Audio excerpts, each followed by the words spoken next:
On ouvre les news de ce soir avec du volleyball, zone 3, le calendrier des compétitions dévoilé. On en sait un peu plus sur le calendrier des compétitions de la zone 3.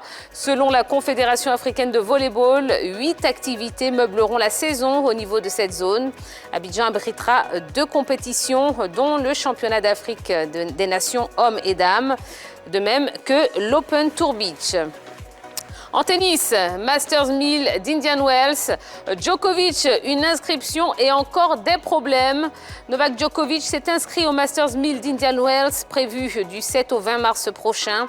Cette inscription ne garantit toutefois pas la participation du numéro 1 mondial de tennis, qui devra se plier aux exigences sanitaires dues à la Covid-19.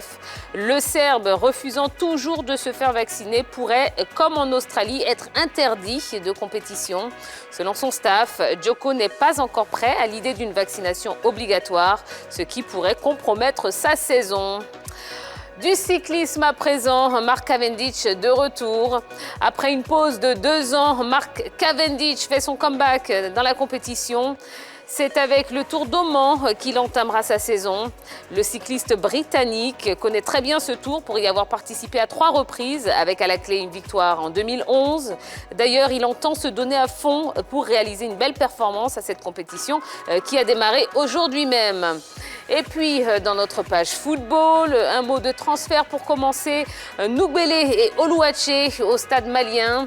2 anciens pensionnaires de la Ligue 1 vont faire valoir leur talent du côté du stade de Bamako.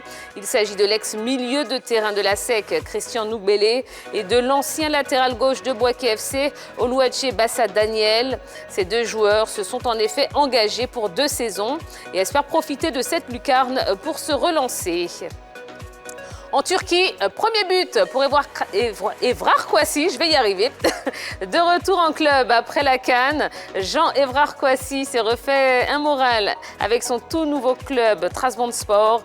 L'attaquant ivoirien s'est mis en exergue en coupe en ouvrant son compteur but. Un premier but qui devrait le motiver davantage pour la suite de la saison sous ses nouvelles couleurs.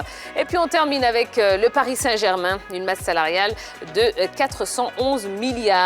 411 milliards 995 millions de francs CFA exactement. Telle est la masse salariale du Paris Saint-Germain. Les Parisiens ont tout cassé en matière budgétaire en recrutant Messi cette saison. Mais avec de grosses pointures déjà dans le club, telles que Neymar ou encore Mbappé, le PSG avait déjà une masse salariale colossale. À noter que sur les 411 milliards, 90 milliards de francs CFA correspondent aux charges sociales.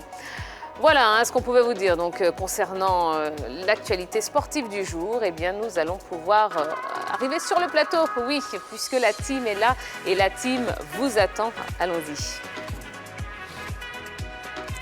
Bonsoir la team. Bonsoir Tia. Bonsoir Tia. Comment allez-vous? Très bien. Ça va très bien. Très bien. Bon, Roger Stéphane, Henri Jo et puis Yellow. Ah, notre Yellow, elle est là. Oui, il m'avait manqué aussi. Bon. Très bien. Allez, je vous rappelle tout de suite la question LGT de ce soir. Patrice Baumel peut-il faire progresser les éléphants? Bon, eh bien, exprimez-vous sur la page Facebook de la 3. Elle vous appartient, donc n'hésitez pas à nous laisser un maximum de commentaires. Et puis, commencez à préparer vos téléphones. Oui, 27 21 59 93 99, sans oublier l'indicatif, puisque vous êtes très nombreux en dehors de la Côte d'Ivoire à suivre la grande team et à avoir beaucoup de choses à dire. Donc voilà, 00 225 27 21 59 93 99. Mais avant de parler de Patrice Baumel et de ses nouveaux défis, nous allons parler rugby et c'est le focus de ce soir.